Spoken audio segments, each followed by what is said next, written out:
May mga krimeng kahit lumipas ang maraming taon nananatiling palaisipan dahil may isang mahalagang ebidensya na tila nilamon ng lupa.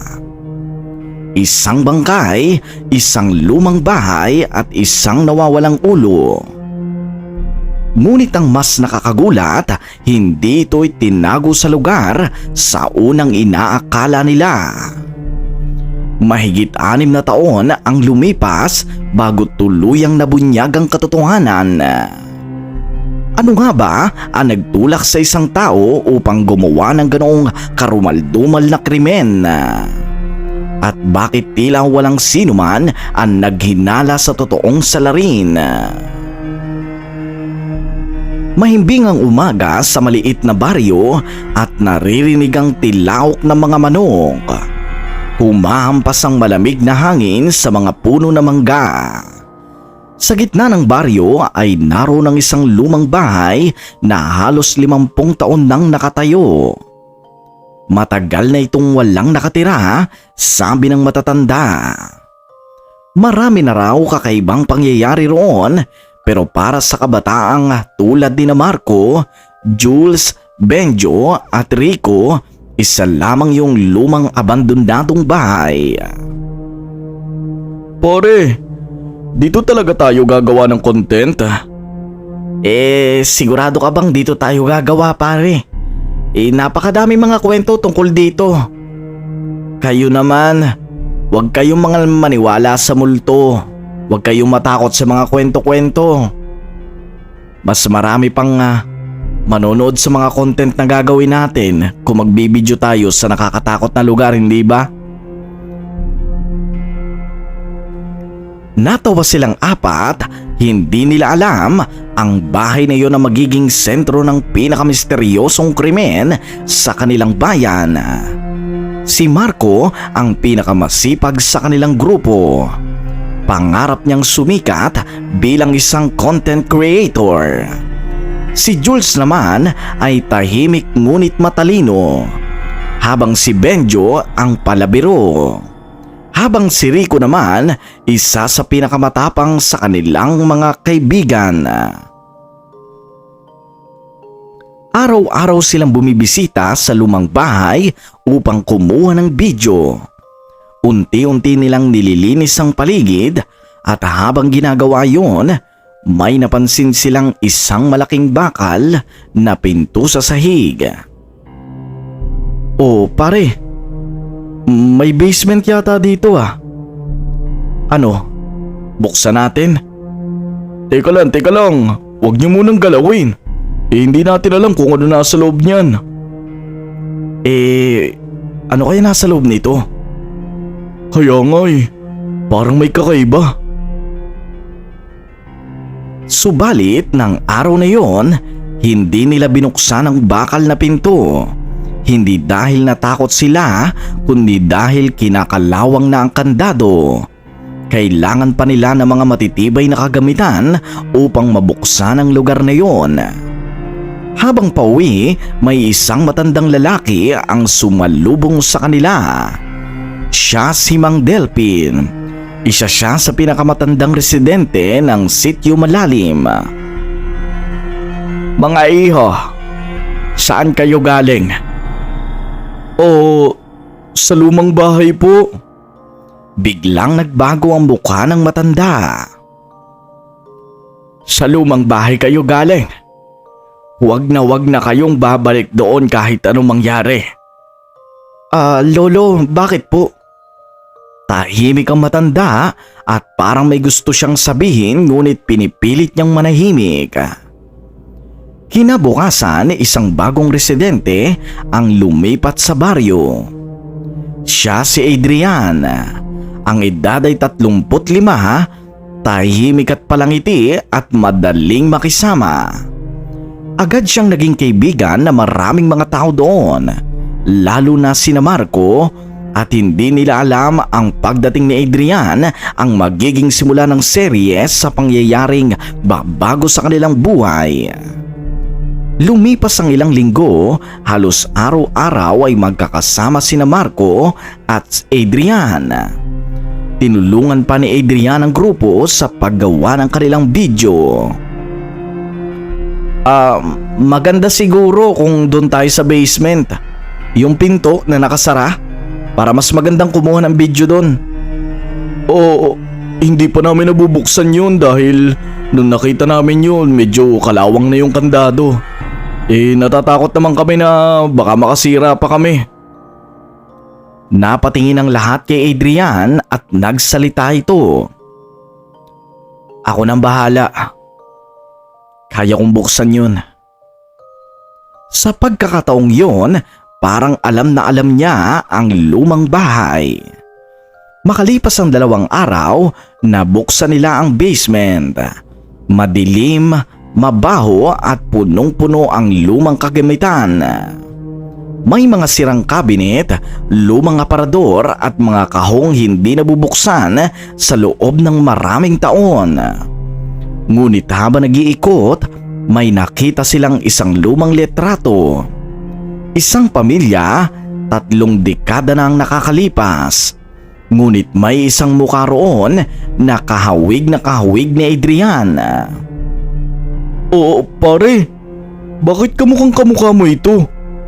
Napatingin naman si Adrian at bigla niyang kinuha ang litrato. Wag mong pakaliman yan.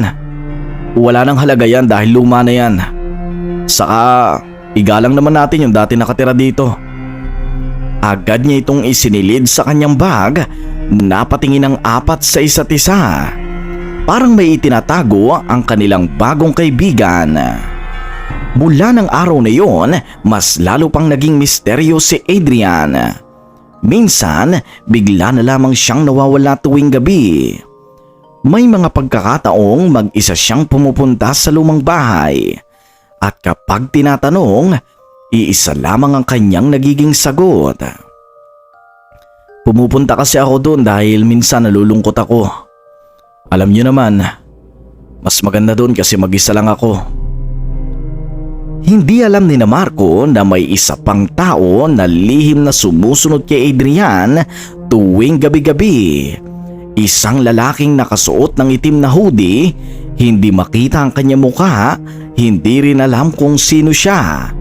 Ngunit malinaw ang isang bagay, may binabantayan siyang sikreto at sa loob lamang ng ilang linggo, may isang tao ang mawawala. Kasunod dito, isang bangkay na walang ulo ang gugulantang sa buong sitio malalim. Lumipas ang halos 1 buwan matapos mabuksan ni Marco ang basement ng lumang bahay. Unti-unting naging normal muli ang buhay sa sitio malalim. Ngunit para kay Jules, hindi pa rin nawawala sa isip niya ang lumang litrato na agad na itinago ni Adrian. Bakit tila kilala nito ang bahay at bakit parang may lihim siyang pilit na inililibing? Habang abala ang lahat sa kani-kanilang bahay, may isang tao na namang unti-unting naging sentro ng galit ng buong baryo. Hindi pa alam ng sino man, siya rin na magiging biktima ng isa sa pinakamisteryosong krimen sa kasaysayan ng sitio malalim. Maaga pa lamang ay matao na sa palengke. May mga nagtitinda ng gulay, may mga tricycle na paroot parito. Habang naglalakad si Marco, napansin niya may sigawan sa harap ng isang tindahan. Isa kang manloloko. Manloloko ka. Kahit na bayaran mo yung utang mo. Nagtipo ng mga tao at lumapit sina Marco at Benjo upang tingnan ang nangyayari. Sa gitna ng kaguluhan, naroon si Leon Mercado. 30 siyamang edad, isang negosyante ng lumang kagamitan. May sariling junk shop, kilalang may pera ngunit mas kilala sa pagiging tuso. Wala akong utang. Ano bang sinasabi mo? Sinira mo negosyo ko. Paano mo nasabing wala kang utang sa akin? Problema mo na yon kung nasira negosyo mo. Biglang tinulak ni Leon ang lalaki, nagtalsika ng mga paninda at namagitan ng mga tanod. Hindi yun ang unang pagkakataon na nakipag-away si Leon.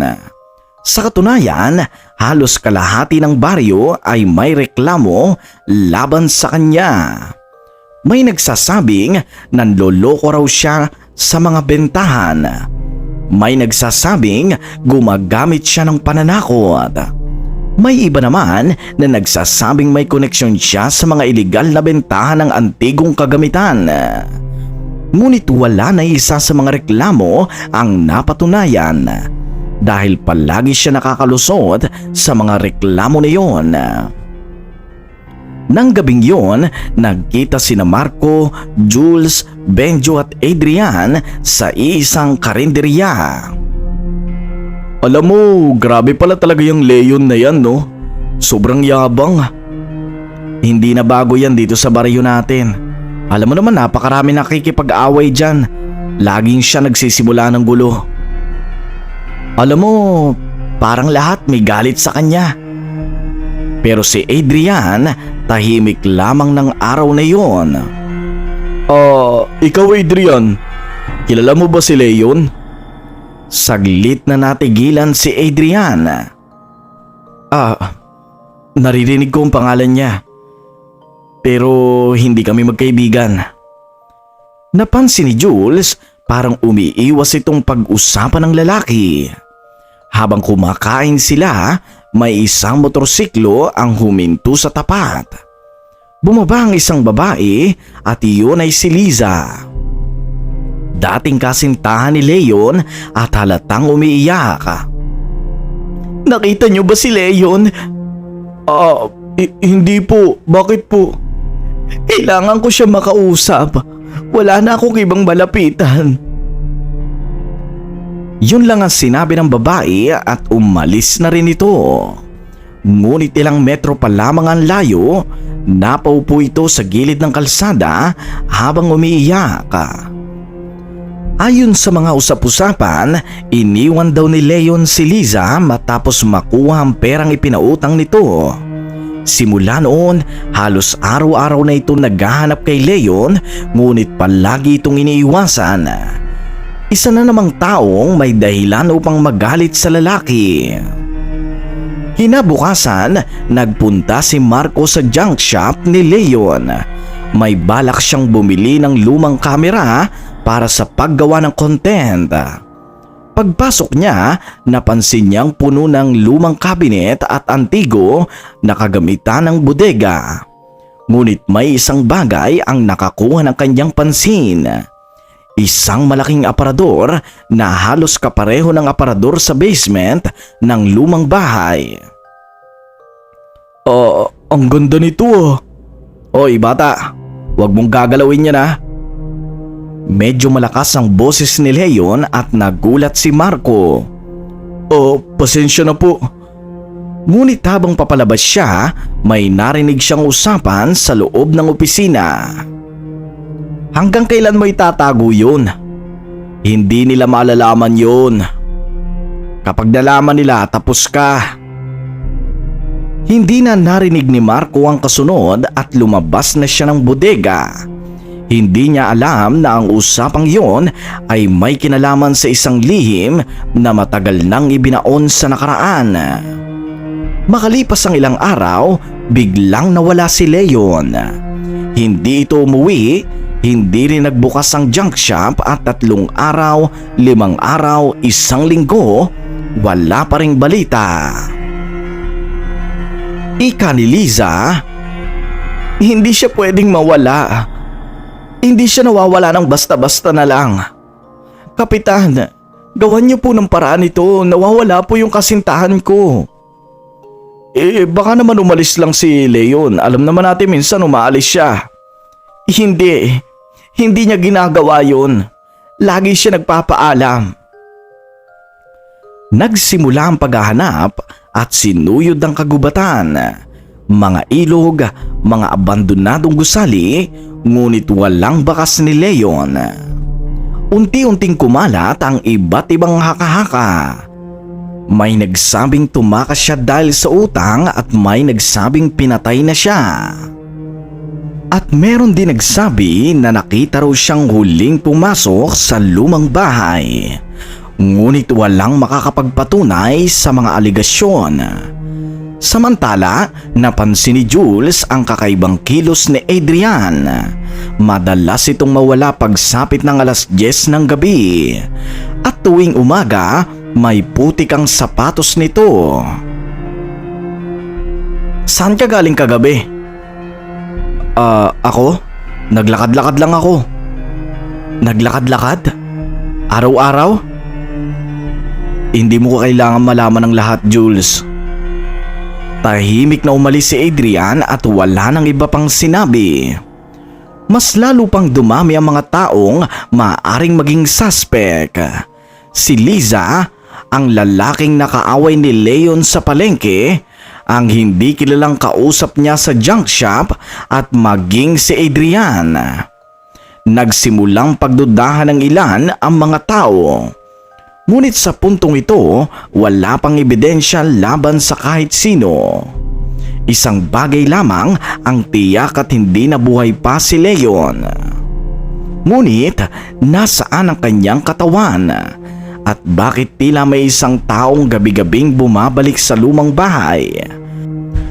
Mahigit 2 linggo nang nawawala si Leon Mercado at unti-unti nang nawawala ng pag-asa ang kanyang mga kamag-anak. May ilan nagsasabing baka kusa na lamang itong umalis.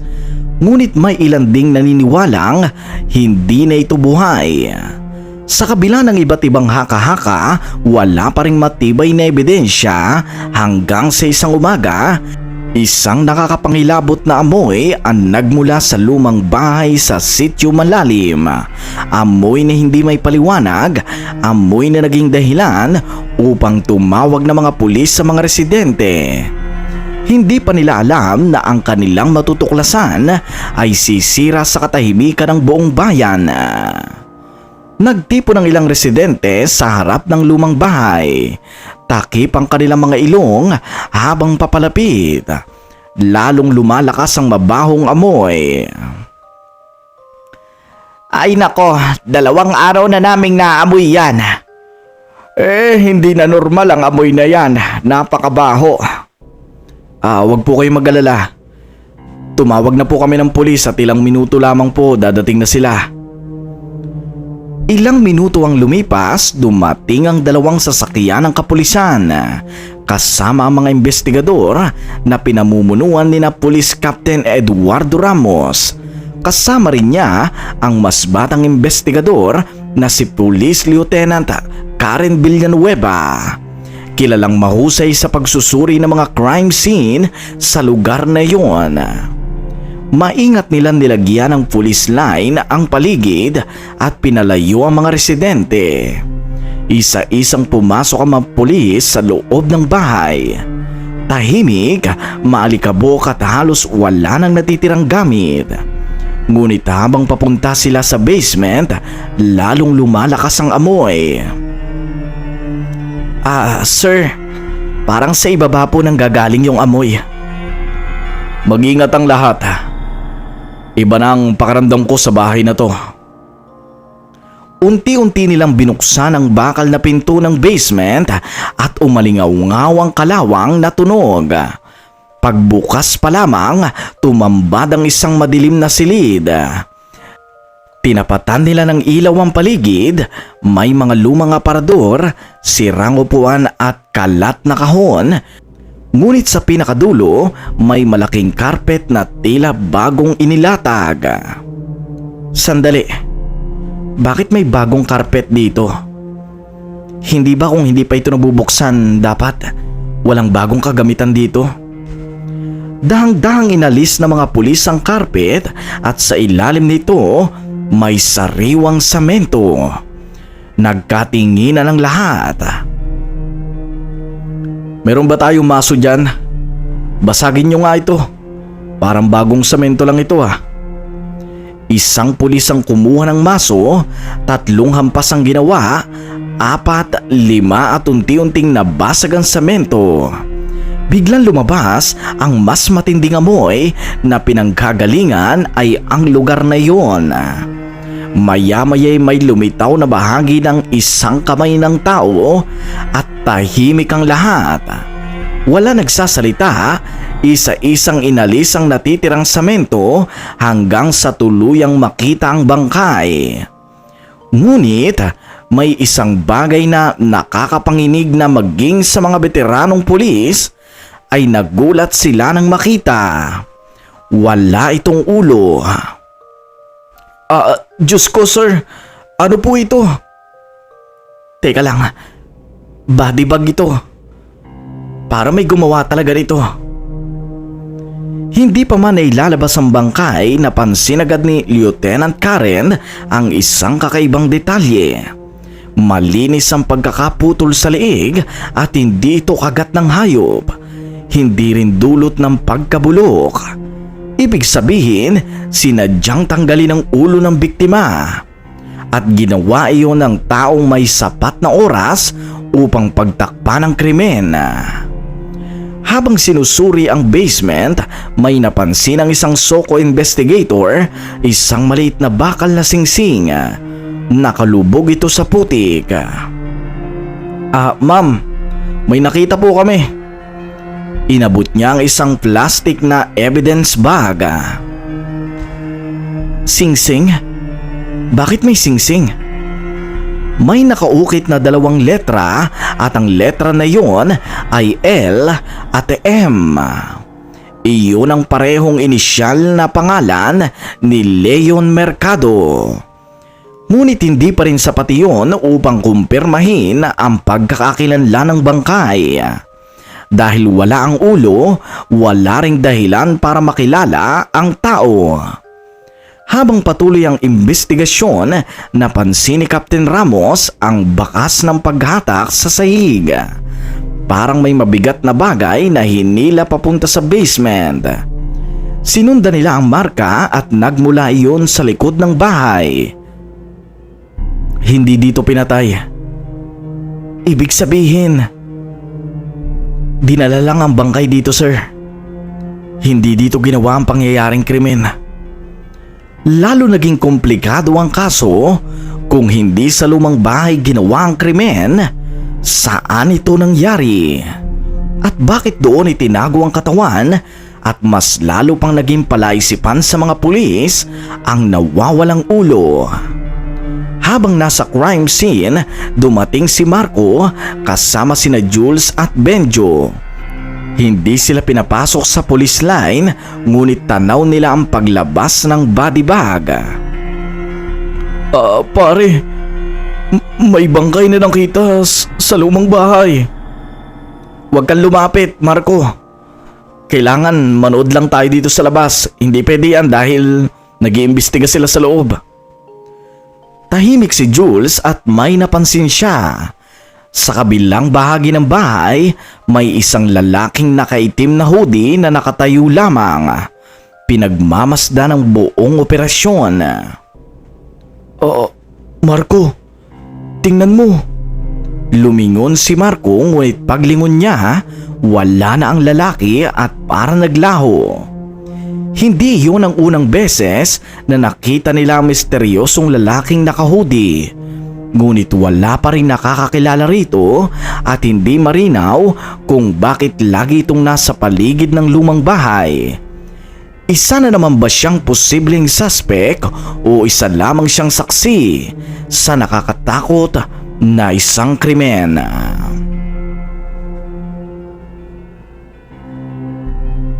Makalipas pa ang ilang buwan ng pag-iimbestiga ng mga pulis, nagsagawa sila ng isang malawakang investigasyon. Lahat ng mga CCTV footage na nakalap ng mga pulisya ay ni-review nila agad at tiningnan ng mga posibleng magkonektado sa mga ebidensya. Subalit, may isang pangalan ang palaging lumalabas sa lahat ng kanilang pag-iimbestiga. Iyon ay si Adrian. Doon niya inimbestigahan nila si Adrian dahil nakita nila na ito ang huling kasama ni Leon sa isang CCTV footage. Pumasok sila sa isang bahay na kulay puti at doon ay hindi na nila pang nakitang lumabas ng bahay itong si Leon. Lumipas pa maraming gabi at nakita sa CCTV footage na yon na doon lamang lumabas itong si Adrian. May daladala na siyang bag na hindi mawari ng mga pulis kung ano ang laman noon. Kaya naman naging person of interest noon itong si Adrian. Agad nilang inimbestigahan ang binata, subalit nang pagpunta nila sa bahay nito, nadatnan nila ang isang napakamisteryosong pangyayari. Pagpunta nila sa bahay ni Adrian, nandoon ito at umiiyak. Hawak-hawak nito ang litrato na noon ay nilagay niya sa kanyang bag. Kasama din ng mga pulis ang kaibigan ni Adrian na sina Marco at Jules. Adrian, may mga pulis dito. Gusto ko nilang makausap. Kaya nga Adrian, bakit ka umiiyak? Habang hawak ni Adrian ang litrato at umiiyak siya ng araw na yon, bigla siya nagsalita. Alam kong mapaparusahan din ako sa ginawa ko. Nagulat ang pulis sa unang binigkas niya. Alam ko na darating ang mga pulis sa bahay ko. Wala akong balak na tumakas. Wala akong balak na itago ang lahat. Pinatay niya ang pamilya ko.